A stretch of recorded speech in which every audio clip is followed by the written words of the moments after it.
सावरी सूरत मन ही लुभाए, सावरी सूरत मन ही लुभाए, सावरी सूरत मन ही लुभाए।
जटिने दण्डिने नित्यं लम्बोदरशरीरिणे कमण्डलु निस्सङ्गाय तस्मै ब्रह्मात्मने नमः। ॐ नमः भगवते विजयकृष्णाय। ॐ नमः भगवते वासुदेवाय। पूर्णानन्द नमामि त्वां राधाज्योतिधारिणम्। अभिरामरूपाय शान्ताय सद्गुरुं त्वं नमामि। ॐ नमः भगवते विजयकृष्णाय। ॐ नमः भगवते वासुदेवाय। वराभयं प्रदं प्रतारं प्रेम भक्तिदातारं सद्गुरुं विजय कृष्णं सद्गुरु विजय कृष्णं सद्गुरु विजय कृष्णं नमामि। ओम नमः भगवते विजय कृष्णाय। ओम नमः भगवते वासुदेवाय। ओम योगेश योगमाता च योगातीत योगप्रिया योगी जनवन्दितां देवी योगमाया नमाम्यहम्। ओम नमः भगवते विजय कृष्णाय। ओम नमः भगवते वासुदेवाय। ओम योगातीत प्रेमदात्री योगमाया नमाम्यहम्। प्रेम भक्ति प्रदायिनी रजसखी स्वरूपिणीं कृपा कटाक्षदानि कृष्ण प्रेम ददाम्यहम्। विजय कृष्ण वल्लभां देवी योगमाया नमाम्यहम्। विजय कृष्ण वल्लभां देवी योगमाया नमाम्यहम्। ओम नमः भगवते विजय कृष्णाय।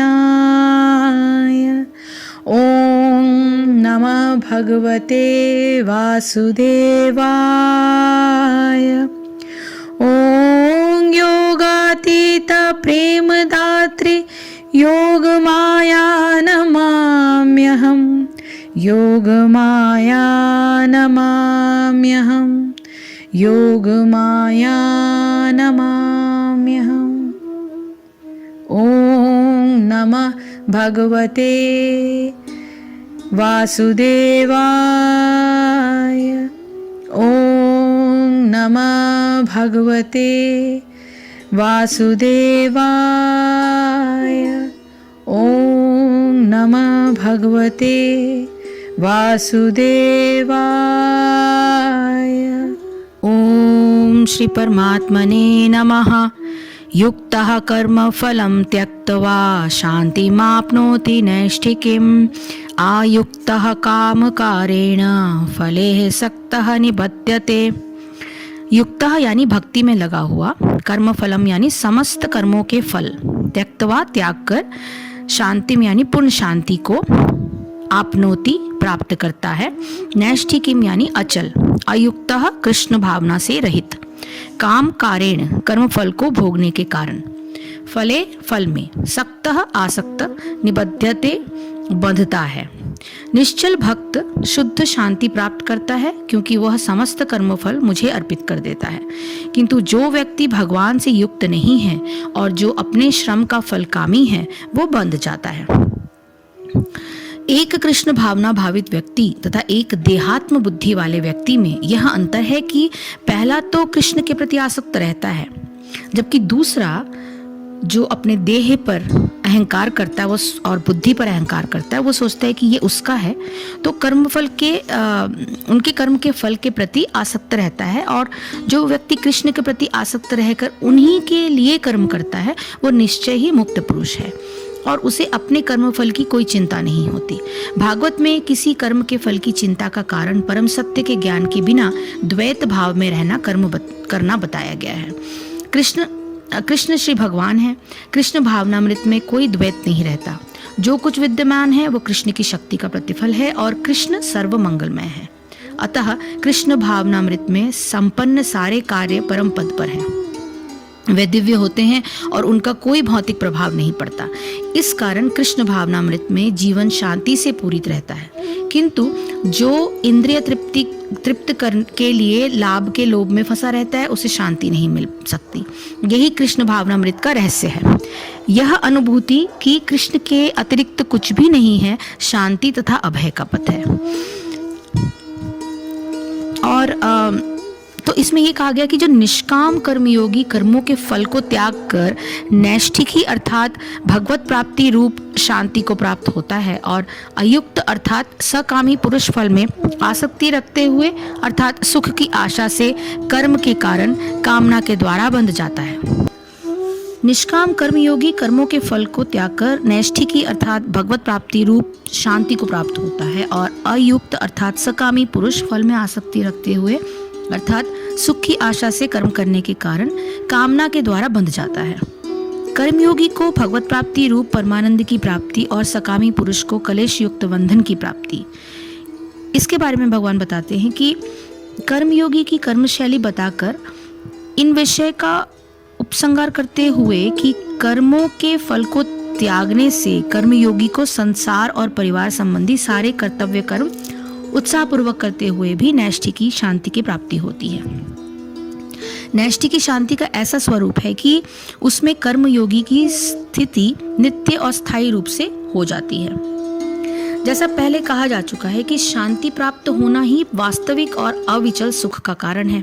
कर्मों के फल के त्याग से यह नहीं समझना चाहिए कि कर्मयोगी अपने को कर्मों के परिणाम से वंचित कर लेता है। वास्तव में कर्म फल से सुख की आशा रखना किसी भी प्रकार की बुद्धिमानी नहीं है। कर्म फल प्राप्त होने से अत्यंत अल्प समय के लिए और अत्यंत अल्पांश में किंचित सुख का आभास होता है, किंतु शीघ्र ही उसका अंत इसलिए हो जाता है क्योंकि कर्म का भी आरंभ और अंत होता है और कर्म फल का भी आरंभ और अंत होता है। कर्मयोगी तो कर्म के परिणाम का उपयोग लोकहित के लिए तत्पर होकर करता है अथवा आगे होने वाले अपने कर्तव्य पालन करने के लिए उसका उपयोग कर लेता है। उसे जो सुख प्राप्त होता है वो इसलिए होता है क्योंकि ऐसा करने से वो आत्म स्वरूप में स्थित हो जाता है, जो सुख का अक्षय पुंज ही है।